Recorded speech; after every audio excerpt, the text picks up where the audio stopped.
Olá, bom dia, boa tarde, boa noite. Estamos de volta no programa de análise geopolítica, política, econômica e social do Conselho Técnico da Associação dos Funcionários do BNB, AFBNB, órgão de luta dos trabalhadores, trabalhadoras do BNB, Banco Nordeste do Brasil.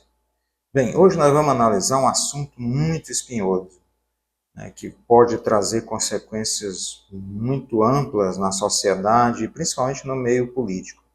É o escândalo provocado pela liquidação, que significa uma falência decretada pelo Banco Central no Banco Master. O Banco Master se envolveu em uma série de operações que tem uma característica muito semelhante a um esquema de pirâmide financeira, e o Banco Central resolveu intervir para impedir que esse processo continuasse. O que é uma pirâmide financeira? O Banco Master oferecia produtos, ele dizia que tinha títulos, papéis, que renderiam 140% dos papéis mais negociados no mercado. Ou seja, ele prometia um lucro extraordinário. As primeiras pessoas receberam esse lucro e espalharam para as seguintes, que o banco estava em condições de pagar a todo mundo. Mas, na verdade, é uma pirâmide, ou seja, você vai acrescentando pessoas e a operação tende a não se pagar até o momento em que ela estoura. Só que não houve só isso, só o prejuízo a pessoas físicas, individuais, alguém que acreditou no título do Banco Master. Essas pessoas que investiram menos são ressarcidas até R$ 250 mil.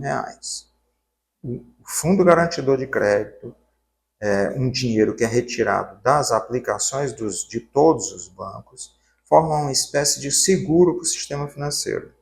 Quando um banco quebra, para cobrir os depósitos até R$ 250 mil, o Fundo Garantidor de Crédito entra e paga. Ele pagou R$ 41 bilhões nessa brincadeira, como se diz. Ou seja, um terço do seguro dos bancos, do Fundo Garantidor de Crédito, foi para o espaço. Teve que cobrir esse rombo. Esse é o primeiro aspecto.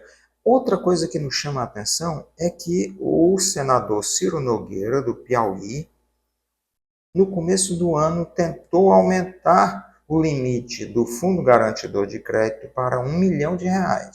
Ou seja, quem tivesse até R$ 1 milhão estaria protegido. E há muitas conexões pessoais, políticas e financeiras entre Ciro Nogueira e o dono do banco, diretor principal do Banco Master, Daniel Vorcaro. Então, foi de caso pensado. Quer dizer, Ciro Nogueira já sabia que haveria uma espécie de colapso do Banco Master e já tentava proteger uma série de pessoas. Não posso afirmar isso, mas é bem estranho.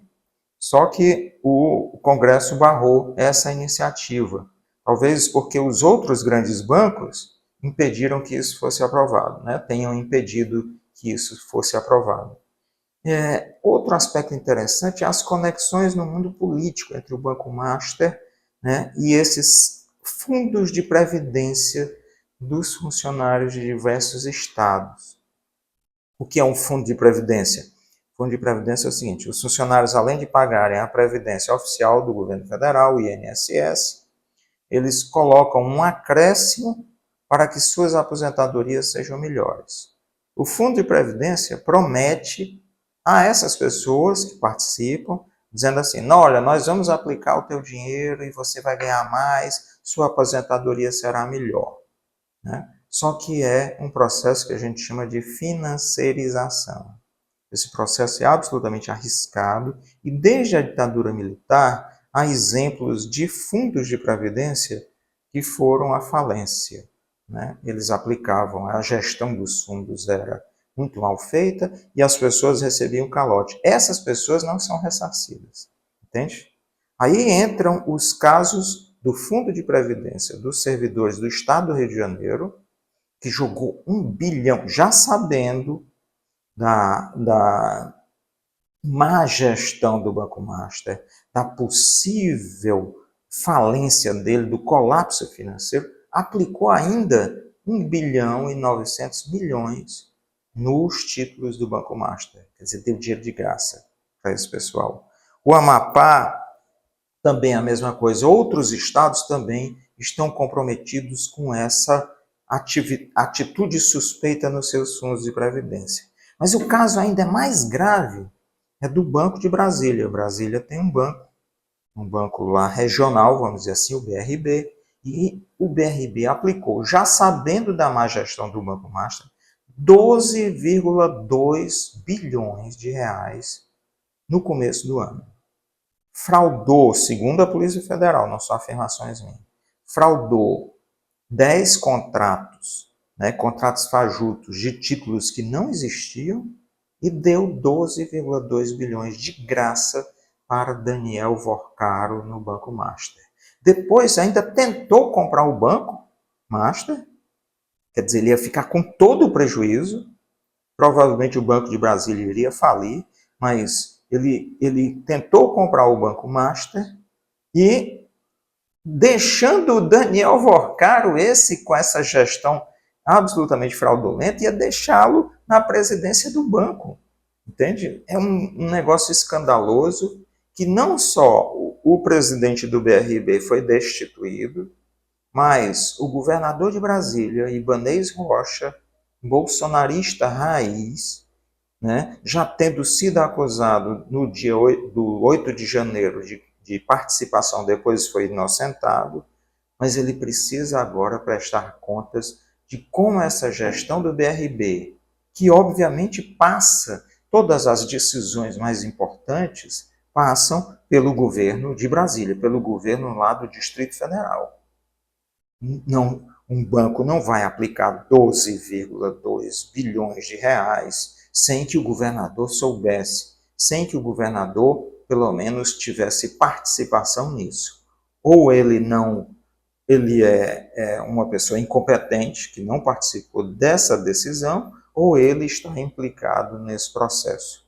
Nós temos, então, aí uma bomba que pode explodir no meio político, pegando os mais diversos partidos, os espectros mais diferentes da política, nessa grande fraude financeira. E ainda há mais. Para piorar, o Banco Master tem um setor chamado REAG, que tinha um título de nome Bravo. Esse título foi um elemento central de lavagem de dinheiro do PCC, pegando o dinheiro, joga nesse título para tornar o dinheiro legal. Quer dizer, o dinheiro veio de atividades ilícitas, ilegais, não tem nenhuma comprovação junto à Receita Federal, Banco Central, Conselho Monetário Nacional, seja o que for, COAF, que é da Receita Federal. Aí, de repente, esse dinheiro entra num título do Banco Master, e aí é revendido a outras pessoas, e esse dinheiro se torna limpo, lavado. Isso é que é lavagem de dinheiro. Quer dizer, o dinheiro ilícito, em certo momento, entra numa operação legalizada e sai na outra ponta legalizado. Você precisaria rastrear até o começo para descobrir que esse dinheiro era ilícito, mas você vai apagando as provas, vai lavando e tirando as manchas, as nódoas que estão nesse dinheiro. Então, nós estamos diante de uma situação muito grave, uma situação, inclusive, que foi construída na gestão do Banco Central de Roberto Campos Neto, onde houve uma série de reduções de controles operacionais e permitiu que o Banco Master agisse de forma livre. Não estou dizendo que o Roberto Campos Neto participou ou não, eu estou dizendo que essa redução da regulação acabou levando a esse aspecto. E aí nós entramos num aspecto, vamos dizer assim, político-ideológico, teórico da economia. A ideia do neoliberalismo, de que regulações atrapalham, ela, na verdade, favorece o crime. Crime financeiro, crime das organizações criminosas, facções criminosas, e os crimes políticos, de influência política, vamos dizer, de lobismo político para favorecer certas empresas. Nós temos uma série de crimes todos interligados que precisam ser investigados até a última instância. Muito obrigado.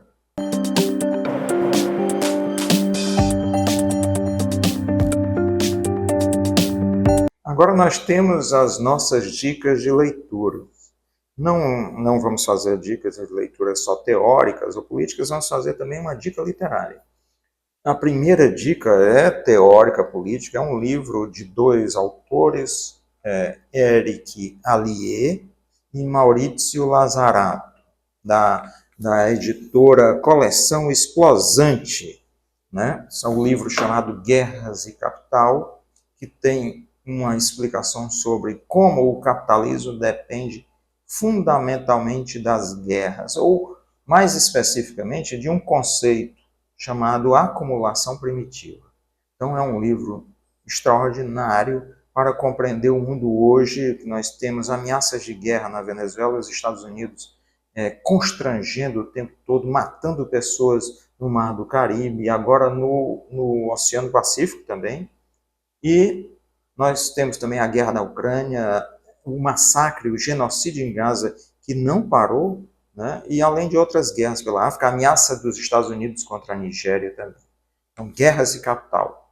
Certo? Agora, a segunda dica é uma dica literária importantíssima dos irmãos Vilas Boas, que foram fundamentais para entender ali o que hoje nós chamamos de Centro-Oeste.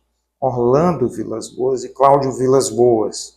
Um livro em que eles escrevem as histórias de um avô indígena, Os Cantos do Tamoim. São extraordinários os contos do Tamoim, as histórias extraordinárias das nações indígenas, do aprendizado de um velho ancião indígena, das nações indígenas daquela região. É isso. Boas leituras. Obrigado.